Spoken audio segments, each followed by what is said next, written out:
Hi and welcome to the Westeros.org video review for episode 4, Book of the Stranger. As you will probably have noticed if you've been waiting for this video today, it is a little bit later than usual. Both Elio and I have been laid up with norovirus this weekend, so not quite there, not quite fit for fight yet, but I think I'm gonna, be able to do a decent job with this anyway, I hope. And going to be discussing this episode in the usual detail, and starting off with a short mention here what I think might be spoilerish for book readers in terms of the storylines being explored here. And I'd say that it's really just Daenerys' storyline that goes in a direction that is clearly similar to what's going to be probably happening in the books. The Wall, it's much harder to say there if it's going to play out in anything of a similar way. So there are no huge, oh my god, I didn't realize that was going to happen moments in this episode, as far as I could tell.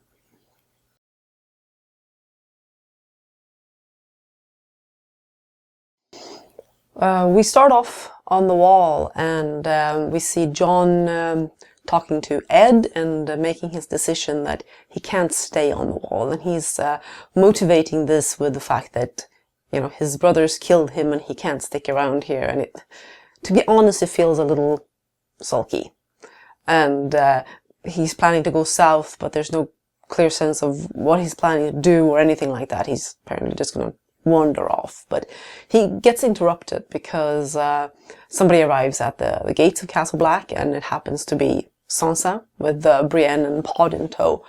And we get, what is a sweet reunion, the first reunion of a pair of Stark siblings. Jon and Sansa aren't the ones that I previously have a sort of strong emotional attachment to them seeing each other again. It's more like Jon and Arya that would be the really touching one. But certainly Sansa would have expected that most of her family was dead, and Jon probably didn't know that he was ever going to see anyone again. So in that sense, yes, it's nice. Not so nice that they used a little conversation between them to throw in a bit of fan service with Jon saying, oh, I can't have been fun, always sulking and that. And it's with this sort of show where you have a lot of background material, yes, I'm sure some people think that it's fan service when they mention various details of history and sort of in-depth background information, but for me that's much more acceptable, much more fun than sort of cheeky in-jokes about how a character is perceived. Also, I find that it's problematic the way they have, because they put Sansa and Jon together now. They got two main characters, they've got their storylines sort of collapsing together all of a sudden. That means that there's a competition sort of between who gets to sort of be prioritized or, lifted up, so to speak. And here they clearly want to lift up Sansa because of last season, and now they want it to be the, Sansa coming into her own and having a strong season, which means that she gets to be the one who is decisive about saying, we have to go and take back Winterfell. And Jon is like, I don't want to fight anymore. I've, been fighting all this time since I left home. I've been killing people, been killing friends, been killing, enemies and boys and what have you. But, he was planning to leave the Wall, and I don't know what he was planning to do. Apparently not do anything about the Boltons sitting in Winterfell. So it sounds like it has to be the driving force, and Jon has to be sort of downplayed. And I don't know that it fits the character. It gets awkward when you have to sort of push one character down to be able to lift another one up. So that's my big problem with the construction of that, and I think it's something that's going to be a problem with other storylines as well, as they put characters together in this way. What else do we have here? Well, we have Melisandre and Davos, and it's a bit of an awkward pair of exchanges there as well. Because first of all, we have Davos wondering what Melisandre is going to do, and she says now she's following Jon, and he's the prince who was promised. And Davos is like, oh really? I thought that was Stannis. And okay, you just had asked her to resurrect Jon, and you didn't think that maybe she was going to take that as a bit of a miraculous sign that he's the one to follow. It's again, they're just having Davos there saying things because they need somebody saying them. And apparently what Davos didn't need to say until now is to ask Melisandre, by the way, what happened down there with, Stannis and everybody, and where's Shireen? Okay, that just took 4 episodes for the season. And he doesn't get an answer this time either. Because hard-ass Brienne shows up and is extremely unpleasant, as this Brienne tends to be, about how, I saw what happened, Stannis admitted, the whole thing about murdering Renly before I executed him, and then she marches off. And yeah, I'm not really a fan of this Brienne, not at all. I hope we don't have to see too much more of her, but unfortunately I suspect that she's around for a while longer. Let's see, what else did we have here? Well, yes, of course. We then return to the Wall later in the episode. It's one of the last segments, and that is where we get the show's version of the so-called pink letter, where Ramsay has sent his list of threats to Jon to basically try and bait him to come to Winterfell. Obviously because he wants to be able to deal with the problem that he apparently poses. Of course, if he knew that Jon was completely uninterested in doing anything about him, he might have had a different, take on the matter. Apparently it's Sansa that he's supposed to be worried about because, Jon can't finish reading the letter, so it's Sansa that takes over, and this is sort of starting to sway Jon, but even then it's Sansa that has to have the final word and say that, we have to go and deal with the Boltons. And yeah, it's nice for Sansa that they're doing that, but I can't buy the dynamic. That's the problem. I can't buy the setup. I can't buy the dynamic. I can't buy just pushing Jon to the side, and I'm not quite sure what they're going in the future with how it's going to play out between Jon and Sansa, if they're going to keep doing this, that she's basically dragging him along and getting him to do things, with him being constantly reluctant. Because then he shouldn't have said that thing, sorry about being sulking, because he's still doing it.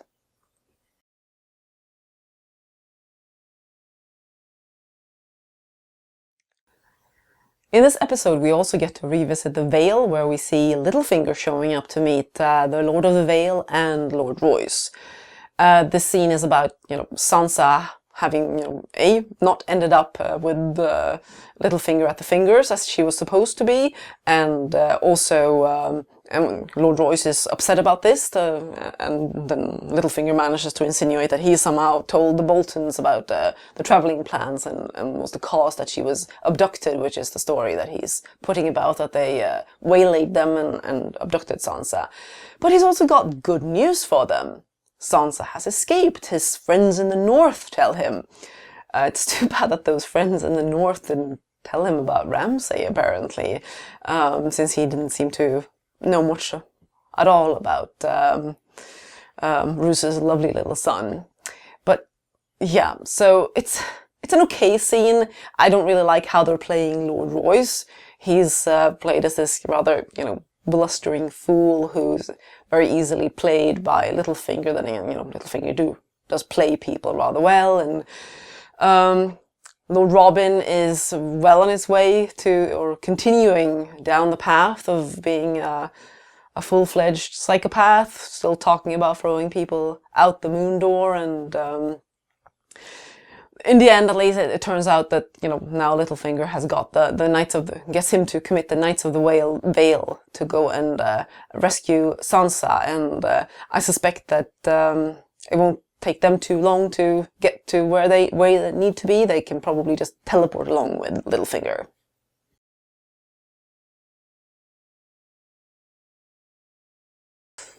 The next place that we visit is Meereen, and this is the first scene in Meereen this season that I haven't felt was more or less a complete waste. It's not Tyrion just being funny with Missandei and Grey Worm, or trying to be funny rather. It is Tyrion negotiating with the representatives of Yunkai, Astapor and Volantis regarding the the abolition of slavery in Meereen, the return of it to those cities, and how that is going to play out in the future. It's not a bad scene. It's pretty good.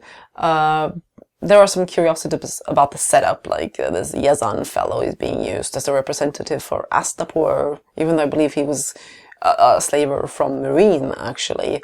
But I guess they wanted to reuse a familiar face and get a chance to talk about him having owned Tyrion. It's, Missandei and Grey Worm are more or less, props for much of the scene, but at least they then get a follow-up scene with Tyrion talking about how, he shouldn't trust the Masters, they don't see them as humans, and he tries to add that, they don't really see him as human either, but Grey Worm still thinks that he's being far too trusting with them and thinks that he can use them, whether they're going to use him. So it's pretty well constructed and actually has some content, so no real problems with that scene.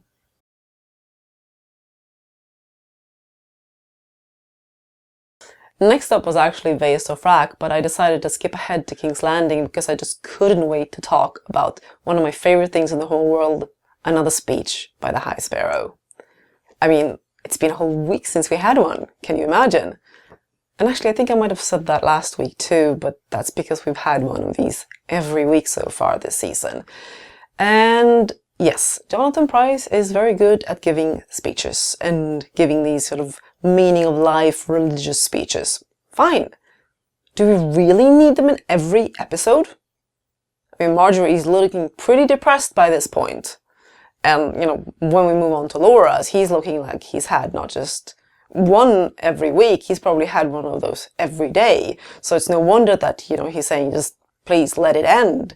Because after 4 of those, I'm starting to get to that point myself. So can we dial these down just a little bit, please? Does everyone in King's Landing need to have one before the season is over? Because it could get pretty dire. Well, at least after that, we move on to the Red Keep, where Cersei decides to throw Pycelle out of his little meeting with the Tommen and instead take over the lecturing regarding how to deal with the High Sparrow. And in the process, she finds out that the High Sparrow has told Tommen that Marjorie is due for her own walk of atonement soon. But he's not supposed to tell anyone that, and of course, he has to tell Mommy Dearest, and the Mommy Dearest promises that that's not going to go any further. Cue the next scene where she and Jaime walks into the small council and tells them that Marjorie is due for a walk of atonement and the Tyrells and the Lannisters need to join forces against the High Sparrow because he's managed to divide them and now they need to take charge of things again. And they do manage to do something a little bit interesting politically here. Tommen has ordered Kevin to basically not interfere, not do anything about, the High Sparrow, and Jaime then goes to Mace Tyrell, who has been relegated to having the second largest army in Westeros rather than the largest, as the Tyrells are supposed to have, and tells him that, well, you march into the city and you go to the Sept and you take Marjorie into custody, and Kevin, you haven't been ordered not to just stand down at least, so you can do that until Tommen says otherwise, and he's not going to have a chance to do that. So at least there's something interesting happening now rather than, just speeches from the High Sparrow and quips from the Queen of Thorns. So perhaps the King's Landing storyline will actually move somewhere with this.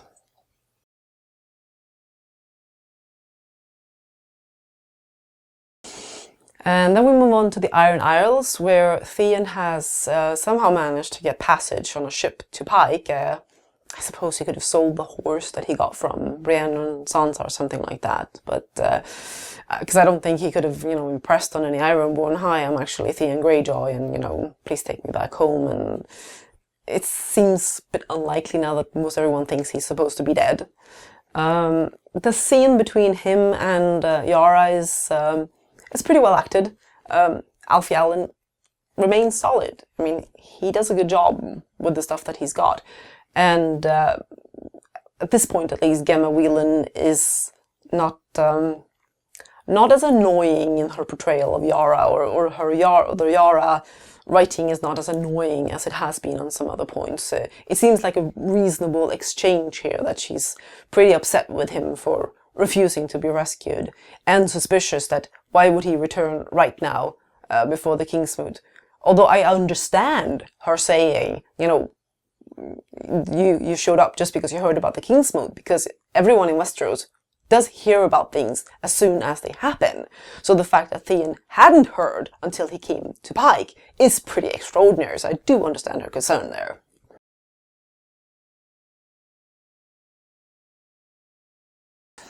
Winterfell next, and man, do I feel sorry, well, extra sorry for the people that Ramsay has been flaying over the seasons, because if you look at that apple, it's not just skin he's taking off. His peeling technique is worse than mine. There are chunks of flesh disappearing with that, with the skin of the apple.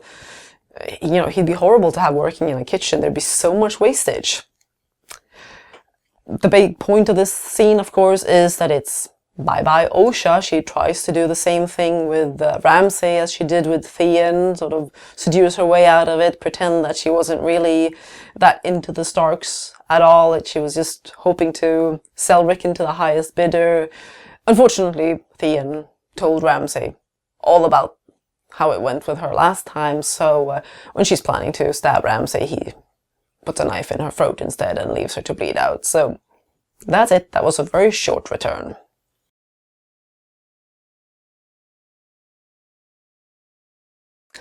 So, and then we'll finish off with Vaes Dothrak, because there are several scenes there, but it also has the end scene, so we'll do that all in one go. And we start off with Jorah and Daario climbing up some mountains to get on a good vantage point over Vaes Dothrak, and in the process there's a bit of banter between the two, or, well, bit of testy banter, I should say, as Daario is teasing Jorah about how he'd be too old for Dany. And I did like the lines where Daario tells Jorah that you know, he doesn't want to fight him because he doesn't have anything to gain. If he wins, he's the shit who killed an old man. If he loses, he's the shit who was killed by an old man.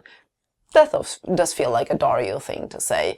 Daario also learns about Jorah's grayscale and has a nice little moment with his knife as he is about to leave it behind. He kisses the bottom of the naked woman who makes up the handle. That was rather cute, I thought.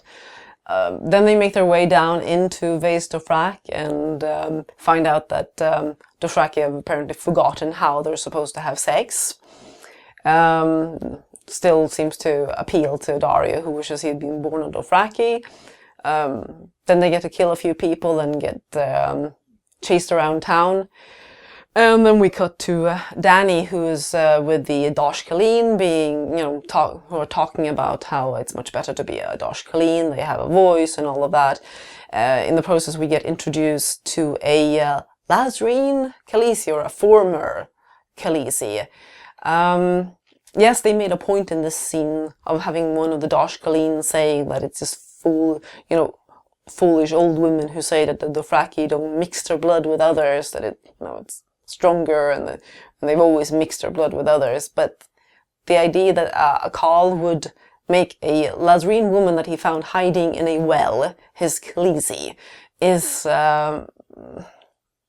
rather out there. They value, brave women as the mothers of their sons, the Khals, and hiding in a well is probably not a good start of showing your bravery to your Khal. So yeah, not really gonna buy that one.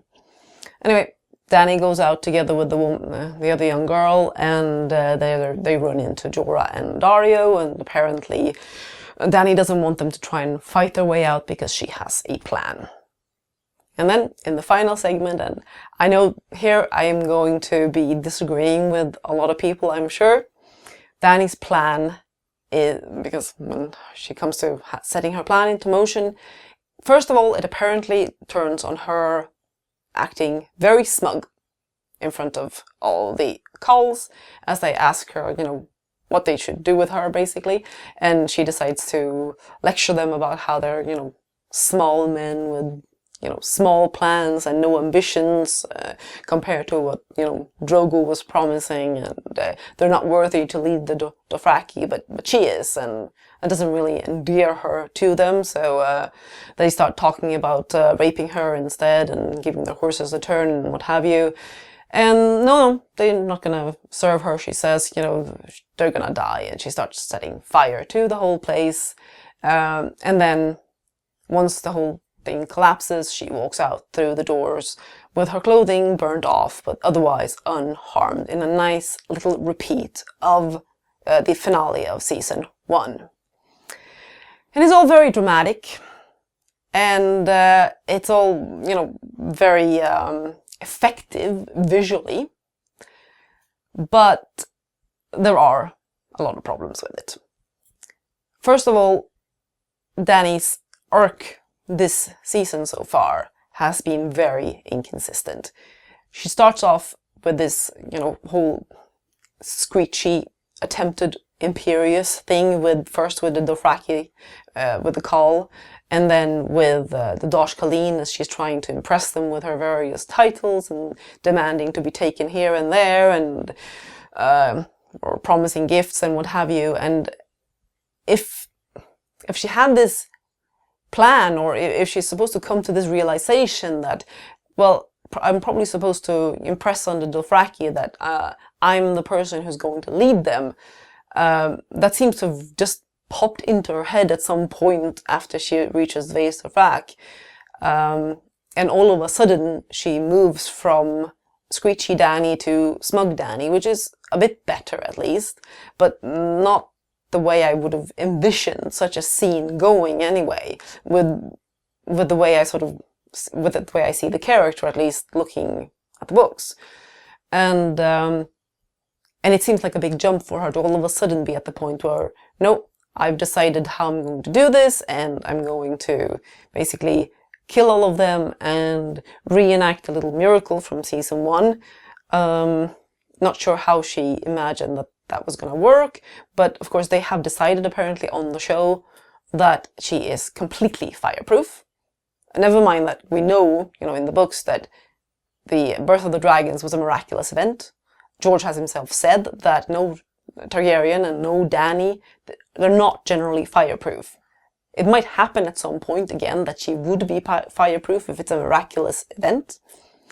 This didn't seem like it, unless you're counting she sacrifices a bunch of calls, basically.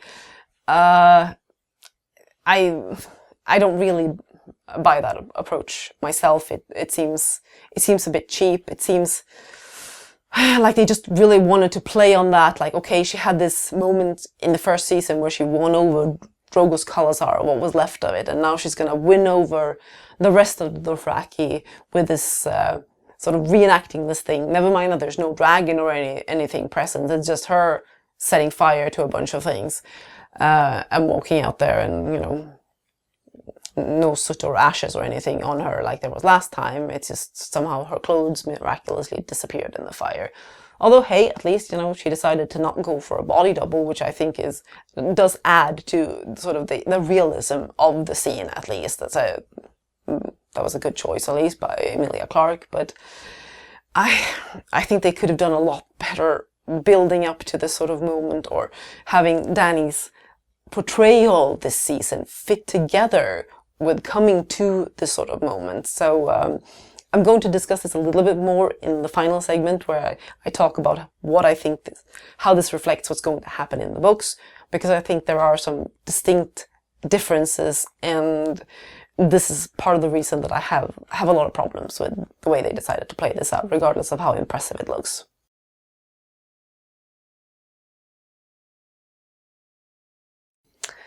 So, to finish up, first let's go with the rating of this episode. And, well, I did manage to come up with about 7 eye rolls and a bit of a spin for the ending. But overall, this episode has less objectionable material than the previous ones. Meereen was improved. I think King's Landing was improved, other than having yet another speech. The wall segments were brought down a bit by the unfortunate decisions with the Jon-Sansa interactions. But on the whole, this is probably the best episode so far this season. It's just, it has the problem of the decisions with the ending really bringing it down for me, so that makes it difficult for me to sort of have a cohesive overall opinion of it. As for the spoiler material, as I said at the beginning, I thought it was really only Dany's storyline that was going to reflect future events in the books sort of more or less closely. So that's the only one I'm going to be discussing here. And now, we've already seen, of course, that, you know, she met, like at the end of A Dance with Dragons, she met with the Dothraki, and there, obviously, we don't know what's going to happen precisely yet, but I think that this sort of impressing the Dothraki or impressing a whole Khalasar into her service is going to happen relatively soon after her encounter with them in the books, because she has Drogon there by her side. On the other hand, I do think that at some point she will go back. At least I think the plan was always for her to go back to Vaes Dothrak, because from Clash of Kings, in the House of the Undying Prophecies, we have the one that shows the lake at the foot of the Mother of Mountains, where the Dothraki, the Dosh Khaleen are coming out. A line of naked crones are coming out of the lake, wet and shivering, and they're kneeling in front of Dany. So they've gone through this cleansing ritual that she did after her ceremony with the whole naming of the child and everything. So somehow there she is going to get the Dosh Khaleen to swear themselves to her, and they essentially are, you know, the leaders. When the Khalasars return to Vaes Dothrak, they lead the Dothraki people in a sense. So if they swear themselves to Dany, the whole of the Dothraki people will be sworn to Dany. So I think that that is what we're going to be seeing, rather than this violent burning of all the khals. It's very probable that Drogon is going to be toasting some people impressively, but the idea of Dany herself having to set fire to people and you know, showing herself being fireproof yet again, I'm very dubious that George is going to be revisiting that particular well in such a similar fashion yet again. I think that having the fully grown dragon, or not fully grown, but a very large dragon by her side, is going to be much of what it takes to have her show the Dothraki that she is somebody who you know, is a strong leader. So I'm bothered by this interpretation. I think it could have been done in a more interesting way, and I think that also their vision of Daenerys having realized that she's a conqueror, because this is something that Emilia Clarke said before the season started, that, you know, Daenerys has sort of realized that she's born to be a conqueror, and we know she's read the books, and she's obviously, I think, taken this from Daenerys' realizations towards the end of A Dance with Dragons, where she's basically saying that, you know, she's like her dragons. She's not made for peace. You know, they're monsters. That probably means, you know, she's a monster in a sense, and it's, you know, it's fire and blood. That's what she's made for. And then, like when she was in Qarth, she sort of enters this this strange, slightly otherworldly state where she's a little detached from, or a little above the regular world. And I wish they had played her more like that throughout these episodes. They could have done that by cutting out the, you know, the screechy, attempted, imperious part, because that doesn't really fit with that at all. She should simply have gone along with what was happening to her.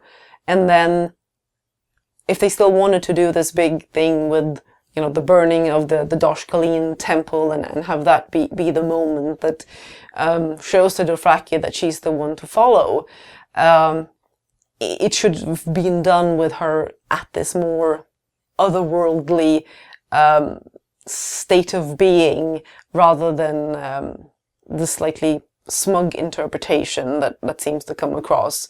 But I could have even bought that if the lead up to it had been more in line with how she's left off at the end of A Dance with Dragons.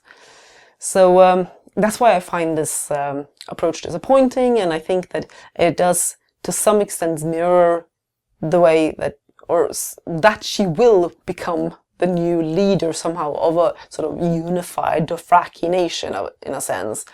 But I think that the way it plays out will still be quite different, and certainly Drogon is going to have a significant part in it that unfortunately he didn't get to have here. And with that, I think I'm done with this episode. I hope you haven't suffered too much from me being a bit sickly and not perhaps entirely on point all the time, but hopefully I will be all right by next week when I'm going to be back to discuss episode 5, The Door.